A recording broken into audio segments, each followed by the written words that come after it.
Assalamualaikum warahmatullahi wabarakatuh. Halo semua, kembali lagi di channel Reder Manhwa. Kali ini Mimin akan melanjutkan sebuah komik yang berjudul Raja Assassin Terkuat. Dan apabila kalian masih bingung dengan alur ceritanya, kalian bisa cek deskripsi atau langsung saja menuju playlist yang ada di halaman channel ini untuk memulainya dari part 1. Tanpa basa-basi lebih jauh, mari kita masuk di part 57.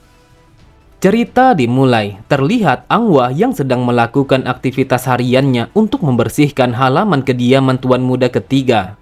Tidak lama kemudian, terlihat seseorang yang membuka pintu gerbang utama itu sembari memanggil Angwa dengan begitu lembut.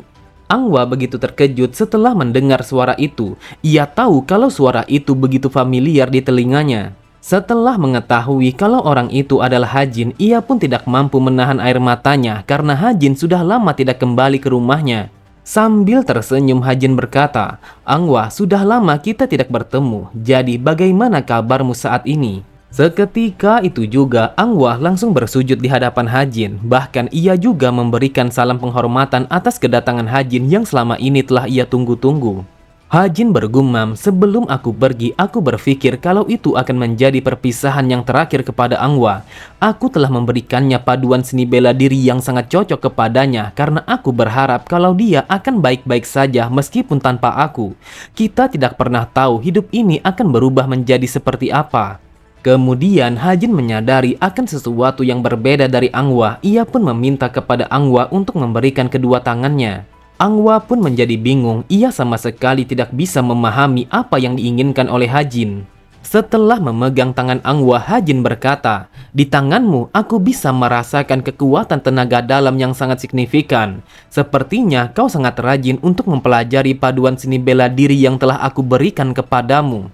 Saat mendengar Angwa yang mengatakan kalau dia telah melatih seni bela dirinya sebanyak 2 kali dalam sehari dan juga setiap sisi latihannya selama 2 jam, Hajin pun berkata, "Ternyata kau segigih ini untuk berlatih seni bela diri itu. Jujur saja aku sangat kagum kepadamu." Mendengar pujian Hajin, Angwa pun langsung tertunduk, wajahnya menjadi merah merona yang menandakan kalau dia begitu malu. Hajin berkata, "Mengkultivasi energi itu artinya kita akan mengumpulkan tenaga dalam. Proses ini tidak akan bisa diselesaikan hanya dengan waktu yang begitu singkat. Ini adalah pemurnian kekuatan tenaga dalam yang membutuhkan ketelatenan. Latihan kultivasi dan juga sirkulasi energi tenaga dalam selama 4 jam dalam setiap harinya akan membutuhkan fokus serta kesabaran yang begitu besar. Bagi pemula, hal itu sangatlah menantang, tetapi kau begitu telaten untuk mempelajari paduan seni bela diri itu." Angwa pun berkata, "Wahai tuan muda, paduan itu adalah sebuah hadiah yang kau berikan kepadaku. Jadi, mana mungkin aku akan mengabaikan latihanku." Kemudian Angwa menyadari akan sesuatu, ia pun langsung bertanya kepada Hajin di mana Goldie berada karena ia sama sekali tidak melihatnya. Mendengar pertanyaan itu, Hajin hanya tertawa. Ia pun mengatakan kalau Goldie telah berada pada suatu tempat. "Aku tidak bisa membawanya untuk kembali ke tempat ini karena dia saat ini telah memulai pertumbuhannya. Bahkan mulutnya jauh lebih besar daripada aku." Saat melihat Angwa yang begitu khawatir kepada Goldie, Hajin kembali berkata, "Kau tidak perlu khawatir karena ia akan datang ke tempat ini kapanpun ia mau." Hajin bergumam, "Aku telah berbagi energi kepada Goldie, jadi dia bisa saja menemukanku kapanpun di saat ia membutuhkanku." Di saat itu, Goldie telah bermain-main di dalam hutan setelah berhasil memburu beberapa ekor hewan yang akan ia jadikan santapannya. Beberapa saat kemudian, terdengar Madongpil yang datang untuk menemui Hajin. Lalu Madongpil mengatakan bahwa kawalan khusus yang dijaga oleh pasukan khusus kultus demonik telah meminta izin untuk bertemu denganmu. Hajin pun bertanya apa yang dimaksud dengan kawalan khusus itu. Madongpil berkata, sesuai dengan namanya, dia adalah seseorang yang telah membutuhkan pasukan khusus untuk menjaganya. Aku sangatlah penasaran betapa pentingnya orang itu terhadap kultus kita sampai-sampai ia membutuhkan perlindungan yang seperti itu. Dia adalah seseorang yang harus diutamakan oleh pasukan khusus, jadi sudah sangat wajar kalau dia telah menjadi seorang tamu yang begitu penting bagi kultus kita. Itulah sebabnya ketika mengawal orang itu, maka tim elit dari aula penjaga akan dikerahkan kepadanya. Hajin berkata, "Aku tidak menyangka jika aula penjaga telah memiliki sebuah tim elit yang seperti itu." Ma Dongpil kembali berkata, para elit adalah seorang master bela diri yang tersembunyi di dalam organisasi. Bahkan tidak hanya sampai di situ saja, sebagian dari mereka adalah orang-orang yang dulunya pernah menjabat sebagai tetua dan juga para jenderal di dalam kultus demonik. Mendengar itu, Hajin begitu terkejut. Ia berkata, jadi orang-orang yang sehebat itu tidak pensiun begitu saja, tetapi mereka telah menghabiskan masa tua mereka di dalam kelompok elit para penjaga, dan mereka melakukan itu secara sukarela meskipun sang raja demonik tidak memberikan perintah apapun kepada mereka. Hajin pun bertanya-tanya di dalam hatinya, dari mana datangnya kesetiaan yang sekuat itu kepada kultus demonik, sedangkan pada kehidupannya yang dulu ia sama sekali belum pernah menemukan sebuah kesetiaan yang seperti ini. Akan tetapi, Hajin begitu heran saat melihat Ma Dongpil yang tersenyum kepadanya setelah menceritakan betapa hebatnya pasukan penjaga kultus demonik saat itu. Kemudian Hajin berkata, aku tidak tahu siapa yang mereka kawal sampai-sampai menggunakan pasukan elit, tetapi aku sama sekali tidak tertarik kepadanya. Untuk saat ini aku begitu sibuk, lalu dia pikir dia siapa sampai-sampai dia sangat berani untuk memanggilku. Jika bajingan itu ingin menemuiku, maka suruh saja dia datang ke tempat ini. Ma Dongpil berkata, wahai tuan muda, apa yang kau katakan memanglah benar dan hal itu sangatlah menyinggung akan kehormatanmu. Namun dia sama sekali tidak bisa pergi dari kediamannya. Hajin pun merasa bingung mengapa orang itu sama sekali tidak bisa meninggalkan kediamannya. Ma Dongpil kembali berkata, saat dia telah datang ke kultus kita, ia pun langsung dilarang untuk keluar dari kediamannya agar mencegah situasi yang tidak terduga karena dia adalah seseorang yang sangatlah penting. Dengan santainya Hajin mengatakan kalau dia sama sekali tidak tertarik dengan orang itu meskipun dia adalah orang yang begitu penting. Namun Hajin bertanya kepada Ma Dongpil di mana orang itu saat ini bersembunyi. Ma Dongpil mengatakan kalau dia telah bersembunyi di dalam hutan bambu agar keberadaannya tidak diketahui oleh banyak orang. Cerita berpindah, terlihat orang yang berambut putih itu menghentikan meditasinya setelah seorang penjaga yang berbicara kepadanya. Di saat itu, sang penjaga telah membawa seekor ayam berkepala 3 yang merupakan salah satu makhluk yang mendiami hutan bambu itu. Melihat kedatangannya bersama seekor ayam raksasa, orang berambut putih itu bertanya mengapa makhluk yang sebesar itu berada di hutan ini. Lelaki paruh baya yang menjadi penjaga itu adalah mantan ketua dari pasukan penjaga yang bernama Yang Jeong. Ia berkata, ayam ini merupakan makhluk asli yang hanya ada di dalam hutan bambu. Mereka ada di mana-mana dan biasanya mereka selalu berkelompok. Aku sudah hafal dengan sikap dan juga kebiasaan dari makhluk ini karena aku telah menjaga hutan bambu ini sekitar 8 tahun. Pria berambut putih itu berkata, ini sangatlah mengesankan. Aku pernah mendengar bahwa tidak ada yang mampu bertahan di dalam hutan bambu ini selama berbulan-bulan meskipun dia adalah seniman bela diri yang sangat terampil. Namun orang itu sangatlah terkejut ketika Jeong yang mengatakan kalau mereka akan memakan ayam yang berkepala 3 itu sebagai hidangan utama mereka. Tidak lama kemudian, sambil memasak ayam itu, Jeong kembali berkata, para penjaga yang dulunya pernah mengerjakan misi di dalam hutan ini sama sekali tidak bisa melupakan betapa lezatnya hidangan ayam ini. Bahkan mereka sama sekali tidak sabar untuk menunggu misi yang berikutnya. Terlihat pria berambut putih itu tidak bisa menahan rasa mualnya ketika ceker ayam itu telah memenuhi mangkuk makanannya. Melihat sikap pria itu, Jeong pun memintanya untuk mencoba memakan ayam itu dan juga menikmati kelezatannya. Mau tidak mau, pria itu langsung mencoba memakan daging ayam itu. Namun ia begitu terkejut karena rasanya tidak seperti yang ia kira. Ayam itu memiliki bentuk tubuh yang sangat mengerikan, tetapi rasanya begitu lezat. Beberapa saat kemudian, setelah mereka menyelesaikan makan siang mereka, pria itu berkata, mengenai apa yang telah kita bicarakan sebelumnya, apakah kau telah mendapatkan respon dari tuan muda ketiga? Jeong pun berkata, aku sama sekali belum mendapatkan respon apapun dari dia. Aku mendengar bahwa tuan muda ketiga baru saja kembali dari misi yang telah diberikan oleh sang raja. Kemungkinan besar kalau keadaan di sana begitu riuh untuk menyambut kedatangannya. Jadi yang bisa kita lakukan hanyalah menunggunya. Pria itu berkata, seharusnya akan lebih baik jika aku sendiri yang harus menemuinya. Tetapi aku tidak bisa karena aku tidak boleh meninggalkan tempat ini. Jeong pun berkata, ini bukanlah permintaan yang begitu sulit untuk diterima oleh tuan muda ketiga. Jadi bersabarlah sampai tuan muda ketiga mau memberikan responnya terhadap permintaan itu. Pria itu berpikir jika rumornya memanglah benar, maka tuan muda ketiga sangat layak untuk ditunggu.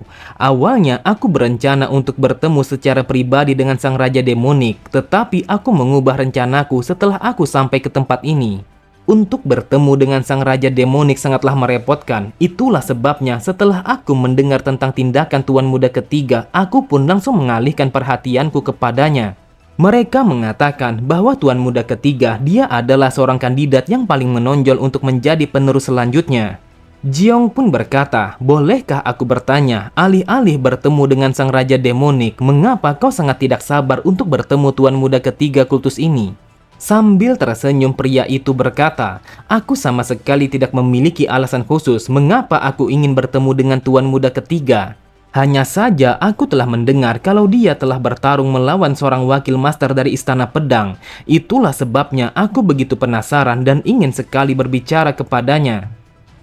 Cerita berpindah pada kediaman tuan muda ketiga. Di saat itu, Hajin berencana untuk berlatih seni bela diri yang ia dapatkan di dalam pavilion kekuasaan demonik.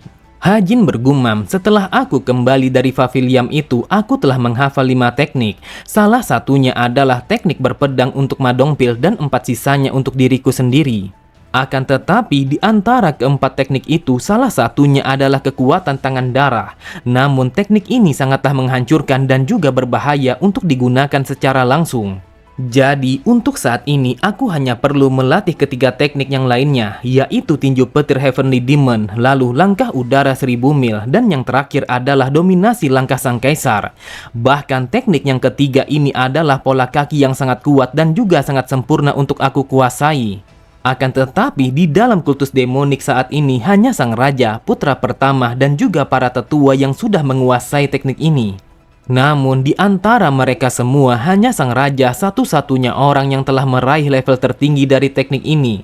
Bahkan sang raja mengatakan kalau para tetua telah menguasai teknik ini tidak mampu melebihi dari 70%. Jika para tetua masih tidak mampu melebihi dari 70%, maka aku yakin kalau teknik ini pastinya sangatlah sulit untuk dikuasai sepenuhnya. Karena Hajin tidak ingin membuang waktunya begitu saja, ia pun langsung membuka energi demoniknya untuk memulai melatih ketiga teknik itu. Lalu Hajin memejamkan kedua matanya dan satu persatu ia membuka energi demoniknya. Yang dimulai dari langkah pertama menuju langit, menuju surga, otoritas, kompetisi, ketenangan, eksensi, dan yang terakhir adalah langkah ketujuh yaitu dominasi. Di saat itu, Hajin mencoba untuk memulai pergerakannya dengan mengumpulkan semua energi untuk memperkuat tekanan pada kedua kakinya. Terlihat pergerakan kaki Hajin telah memberikan kehancuran pada setiap gerakannya. Sambil menari dengan seni bela dirinya, Hajin berpikir, teknik ini bukanlah sekedar hanya menggerakkan kedua kaki. Akan tetapi, aku harus menyalurkan tenaga dalamku dengan sangat teliti sehingga pada setiap pijakanku akan menimbulkan kehancuran yang begitu dahsyat. Di saat itu, Hajin merasakan kalau setiap gerakan langkah kakinya telah menjadi semakin ringan, yang seakan-akan kalau dia telah berjalan di udara, namun tetap memberikan sebuah kehancuran. Dengan menyebut teknik ini sebagai yang terbaik di dalam kultus demonik bukanlah sesuatu yang berlebihan. Jujur saja, teknik ini jauh lebih lambat dari teknik langkah kaki yang biasanya aku gunakan. Namun, aku merasakan kalau teknik ini sangatlah cocok kepadaku. Aku yakin kalau aku menguasai dominasi langkah sang kaisar, maka aku akan memiliki kemampuan bertarung yang jauh lebih hebat daripada ketika aku menggunakan langkah kaki yang sebelumnya. Aku sama sekali tidak bisa percaya dengan menggunakan teknik ini aku akan bisa menjadi semakin kuat. Waktu pun terus berjalan dan tidak terasa Hajin telah berlatih selama lebih dari setengah hari. Kemudian terlihat Soyosim yang berjalan menghampirinya sembari memberikan sebuah salam penghormatan kepada Hajin. Melihat kedatangannya, Hajin pun bertanya apa yang dibutuhkan oleh Soyosim sampai-sampai ia datang menemuinya. Soyosim berkata, aku hanya berkunjung karena aku telah mendengar bahwa kau telah kembali setelah menyelesaikan sebuah tugas yang diberikan oleh sang raja. Mendengar ucapannya, Hajin pun mengatakan kalau kebohongannya sangatlah halus. Dengan santainya Soyosim berkata, jika aku ingin berbohong kepadamu, aku bisa memastikan kalau kau tidak akan bisa mengetahuinya. Hajin berkata, jika kau ingin berbicara kepadaku, maka tunggulah sampai aku menyelesaikan latihanku. Namun aku memastikan kalau ini tidak akan lama. Terlihat Hajin hanya tersenyum saat mendengar Soyosim yang mengatakan kalau ia ingin melihat Hajin yang melanjutkan latihannya. Di saat itu, Hajin langsung berpaling dan menggunakan energi demoniknya untuk memulai latihannya. Lalu, tepat di belakangnya Soyosim bergumam, "Aku tidak menduga kalau dia langsung fokus kepada latihannya." Tingkat konsentrasi yang setinggi ini sangatlah langka. Watak yang garang bisa terbawa dari lahir, sedangkan konsentrasi adalah sebuah kemampuan yang hanya bisa dikembangkan dari waktu ke waktu. Dengan konsentrasi yang sangat mengesankan seperti ini sebagai pondasinya, sangat diwajarkan kalau dia telah mencapai puncak tertinggi seni bela diri pada umurnya yang masih semuda ini. Bahkan sang Raja Demonik yang aku tahu dia telah mencapai ranah tertinggi seni bela diri ketika ia sudah berusia pertengahan 30 tahun. Bagaimana bisa Tuan Muda ketiga telah berhasil mencapai ranah ini 10 tahun lebih cepat daripada sang Raja Demonik? Aku masih bertanya-tanya, mungkinkah Tuan Muda ketiga benar-benar akan bisa mengambil posisi itu untuk menjadi sang Raja Demonik yang selanjutnya? Di saat itu, Hajin telah menunjukkan kepada Soyosim tentang sebuah teknik yang baru saja ia pelajari. Sebuah teknik yang sangat menghancurkan apabila ia bertarung di dalam pertarungan jarak dekat. Melihat teknik Hajin, Soyosim bertanya apakah itu adalah tinjuan petir Heavenly Demon. Saat mendengar Hajin yang mengatakan iya, Soyosim kembali berkata, "Wahai Tuan Muda, seni bela diri itu adalah teknik utamaku. Sepertinya topik perbincangan kita akan semakin menarik, bukan hanya tentang cerita tugasmu sebagai sang penyidik, tetapi juga bagaimana kau telah melatih tinjuan petir itu. Wahai Tuan Muda, bagaimana kalau kita akan berlatih bersama setelah kita menyelesaikan perbincangan kita?" Di saat itu, Wanwi sama sekali tidak menduga kalau Soyosim telah memiliki seni bela diri yang sehebat itu. Beberapa saat kemudian, mereka pun langsung memulai perbincangan mereka sambil menikmati secangkir teh yang telah disiapkan oleh Angwa. Wanwi pun bertanya mengapa Tuan Muda dari Istana Es sangat ingin bertemu dengannya, sedangkan mereka sama sekali tidak pernah bertemu satu sama lain. Dengan santainya Soyosim berkata, "Aku tidak tahu apa yang dia inginkan, namun akan lebih baik apabila kau mencari tahu terlebih dahulu. Wahai Tuan Muda, dia telah menegaskan kalau dia sangat ingin bertemu denganmu. Bahkan dia tidak ingin bertemu dengan sang raja, para tetua, ataupun Tuan Muda pertama. Aku yakin pastinya dia memiliki sebuah alasan sehingga ia memanggilmu." Dengan tegas Hajin berkata, "Aku tidak ingin melakukannya. Bukankah untuk mencari tahu alasannya adalah sebuah tugas dari para penjaga ataupun sang raja? Aku sama sekali tidak memiliki sebuah hak untuk mencari tahu alasannya.